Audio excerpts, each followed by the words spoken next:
were you going to cover the heel versus babyface yelling stuff and getting talked about with Hassan?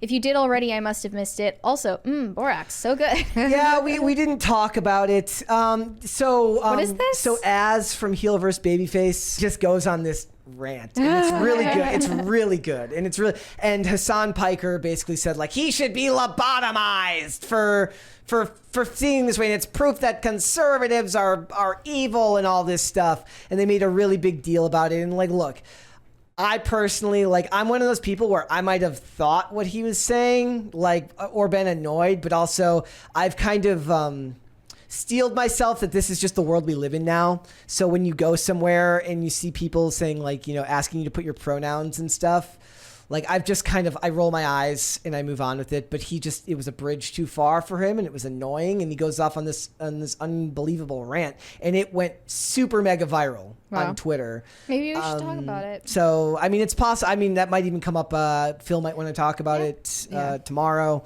But yeah, it was crazy. And Hassan is the most wannabe edgy, because like if you're a leftist streamer or whatever, you can't actually cross the bounds. Like you can't actually be offensive. So you just like try really hard. Like he should be lobotomized. Like, oh, that's so edgy, bro. You can't come up with a new idea. It's too scary. You might get canceled. Somebody pointed out, they're like, weren't you the guy who wanted to play Harry Potter, who wanted to play Hogwarts Legacy, but wouldn't because his fans would be upset with him he did? They said that to Hassan Piker. Did he admit that out loud? I don't know. I'm assuming that person, there's a $20 one there from Hayden75. It is not when he was setting up the character. Context is that he was over 12 hours into the game, and it was the conglomeration of all the woke stuff in the game. Okay. So, you know, like, that's just going to keep happening. That's going to keep happening in games. It's going to keep happening in movies and television. I tend to find that with movies, like, I'm almost the opposite. Like,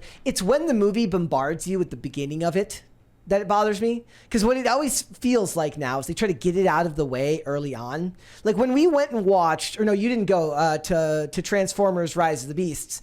There's like that stuff in the beginning, like the line about like the guy talking about capitalism in New York in the 90s. And I'm just frustrated. I'm annoyed. And this is all in the first 10 minutes of the movie. And then for the rest of the movie, there's almost none of that stuff, but it ruins your mood for the rest of it. Yeah. I hate that. I agree. It's At just like least right off the in bat. Barbie, they waited until the onslaught was in the third act. Well, I mean, it's all over in Barbie. It's you like Barbie. It's the price of admission. Is the thing is we were going into it knowing that was going to happen. So if I go into it knowing that it's going to be there, it's a little bit different. Like most of the time when I go into a movie expecting a lot of it, I end up less angry because it ends up being less bad than I make out in my head like it's going to be. Mm-hmm. Yeah, What say you? It's when you're caught off guard that you're like, oh. Yeah, like with that game, he was a bridge too far apparently, and it was too much for him, and he hated it. So I just want to say something to you, Bethesda. Just want to say a little something. There is nothing I love more. Taking my headphones off. Fuck that. Snap. Bethesda. There is nothing I love more than to sit down, comfy chair, turn on my PC, fire up a brand new RPG. Lose myself, think, oh my god, just think of this world, just think of all the planets I can visit, all the immersive things that I can get involved with, all the fights, all the relationships, all the people I meet, all the places I go. I'm so excited to go there. And you know, I love nothing more than, with all of that laid out in front of me, I love nothing more than to be dragged out at every fucking conceivable opportunity so you can fucking current day us. Sorry, did you want to get immersed in our world? Yeah, well, guess what? Fucking pronouns! Fucking gender ambiguity! Fucking current day Californian shit! Because that's all we fucking know! Because we're boring! We're so fucking boring! Whoa. look, I don't disagree. He's not wrong. One of the things I watch a lot of older movies, right? But like recently, I over the weekend I rewatched the John Wick movies. Look, you go into that movie and you enter a completely different world, right? Ruby Rose's character in the second one is androgynous and she plays a mute, okay? But somehow through the skill of the director, through the skill of the writing, you don't ever feel like you're in. Granted, this was, I don't remember what year John Wick 2 probably came out in 2018. Maybe in 2018 you could say a mute, but today you need to say a non-speaking person. I'm not doing that. So, the point is, like, it can be done. It can be done well. 99.99999 times out of 100, it's not. He's right. Like, they're going to drag you out of it. Yeah. They're going to ruin it for you. Somebody else, they were arguing about, like, what makes the Batman woke or not woke, right? The new one that came out. And somebody's they were mad that all the villains were good guys, or all the villains were white guys. Right? So then somebody's like, well, all of Batman's rogues gallery's been white before anyway, so what's the problem? I said, that's not the problem. The problem is they only race swapped the good guys, but left the bad guys as white, which is a red flag right off the bat that there's ideological means behind what they're doing. They've race swapped villains, right? But I'm saying, but this is 2021 this movie came out. And the point is that you took the time to race swap Gordon, but you left all, like, it reeks of agenda, and they can't escape it. Let's finish what else he has said. We can't see past our own fucking reflection. That's the level of our narcissism here at Bethesda Western Game Company. Fuck your immersion. Fuck you having a good time. Fuck you falling into a world and just getting lost. No, no, no! Current fucking day! Fuck off! You're boring! You're fucking dull! You have nothing to say! You are a one-hived mind twat waffle! Only in that That's all accent. you fucking are! And you wonder why people are getting so fucking sick and tired! You take everything we love, all our immersions, all our fantasies, all our escapism, and you just can't help shovel your dog shit, fucking crap ideology into everything, every single solitary fucking thing. Yep. Is there more? The thing is, Okay. the way look. So it was more than the pronouns, right? Yes. Like I there's mean, other yeah. stuff. So, but the thing is, like, the internet has made it so that people are like, back in the day, if you were a writer for a movie or a television show, well, you check the news like at the end of the day and maybe you read the newspaper. Now you're shoveled news down your throat 24/7 from your phone, whether it's Instagram through infographics, whether it's Twix, where you get constant biased news from both sides. And it ends up infecting your writing. So it's the social ideology that comes from the universities where all of these people have been trained. They all come from that world and they all only write what they know. It's why no cop on television ever actually feels like a cop. It feels like a Los Angeles person playing a cop. It's why do you ever watch a movie and actually feel like that actually feels like what that person would be like in the real world? It's why people hate that people just why do people end up in life-threatening situations and respond with snark? That's not how the world actually works. Right? Mm-hmm. And it's infected all levels of the media, whether we're talking like the examples I was giving you with movies and television, and they're in a bubble. And the internet has made that bubble worse. But most of us are, in a lot of ways, our own bubble of sorts. The difference is they're writing for things that are not them. When we come on here and we talk about whatever we're talking about, we're giving you our opinions. Do we live in our own bubble? Sure, probably a little bit. I kind of live in this world where I'm always wondering, like, is that the truth, or is this just what my reality has deemed it to be because of where I get my news, how I interpret the world? Fine.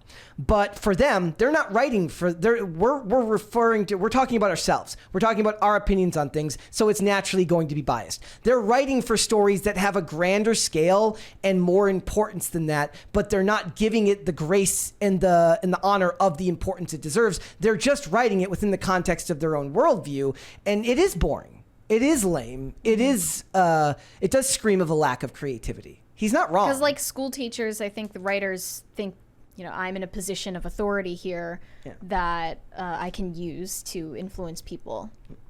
Absolutely. Right. Yeah. That's why both of those professions, school teachers and screenwriters, have gone full woke. It's because they're in a special position to infect society with their ideology. I think they think they're being revolutionary.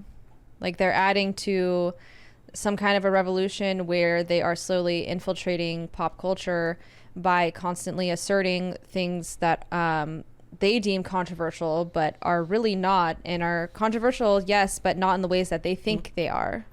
I love going through and watching old movies and television and just seeing just how, like, Hollywood's always been liberal, right? But there was America had such a neoconservative bend back in the day that it worked as like a bulwark against the insanity. So it's like you go and watch these movies.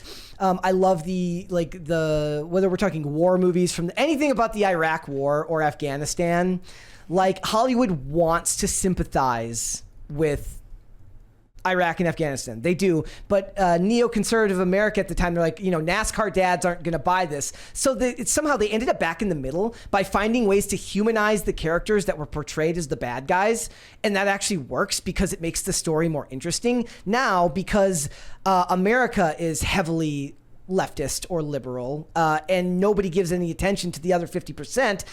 In the news isn't backing them up. Back in the day, you watch these things. At least the news was on America's side back then. They're not anymore. Not in a long time, right? So now all of that shield against the rampant one-sidedness is gone, and what you get left is nothing but an echo chamber rather than detailed stories that give interesting characters. Like, I think back to actors, like think about all of the actors who are either Muslim or from the Middle East who had to play terrorists for like 15 years, right? They had to go into it and say, I need to find something interesting about this character. Because I don't want this to be a one-sided explanation of my belief system. I don't want this to make me look like a cartoon character. So the good ones would have taken roles where it's like, I'm not just a cartoon villain. I have unique beliefs. I have unique goals and interests. I have to portray this character in a way that's interesting because it's what I need to do for this character. They don't do that anymore. Now the white guys just come in and say, I will play evil white guy who is ridiculous and over the top because they're full of hatred for themselves. Do you think they know it? I think that they see themselves as I think that the most of the actors see it as like, look, this is a person who I'm not anything like, and I'm exploring this character. But I think when they were exploring characters before, they did more care to make the characters more interesting because Hollywood naturally empathized with them. They don't empathize with the bad guys that they create now.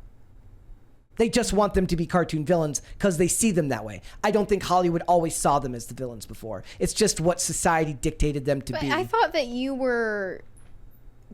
had a problem with all the villains being a gray area now. They're portrayed as complex, but not necessarily innocent. They're portrayed as complex, but it doesn't mean that their actions are portrayed as justified. Well, I thought that what you wanted was for there to be clear good guys and clear bad guys. I mean, like if we're talking Marvel movies, yes, because they're cartoonish and they're not meant to be super deep. But if it's set in real life, if it's set in the real world, then yeah, your characters need to have shades of gray in a lot of ways. Make me kind of feel bad that the bad guy died. Like, I feel like that's a hard thing to do. Yeah. Right? Like, I mean, one of the like, if you want to use Harry Potter as an example, Snape is set up as like an unbelievable asshole the whole series, and then they redeem. If they He's still lovable. They don't even redeem only to you. But they don't redeem him. I mean, they redeem him in the end. And they explain why he is the way he is. There's none of that anymore. There's none of that. So when I'm even going into my own tangent here that's off to the side of what he's talking about. Whether we're talking about racially, gender ambiguous characters everywhere because everyone's afraid of upsetting someone. It is boring. It's unbelievably boring. But it's the world we live in now because they're in charge. So you're gonna have to rely on the Daily Wire. I guess it's Daily Wire movies and old stuff. And Pop Culture Crisis. And Pop Culture Crisis. Thanks for watching. Listen to full episodes of Pop Culture Crisis on Spotify. Keep up with us on social media and make sure you subscribe and ring that bell so you never miss the show. Bye, guys.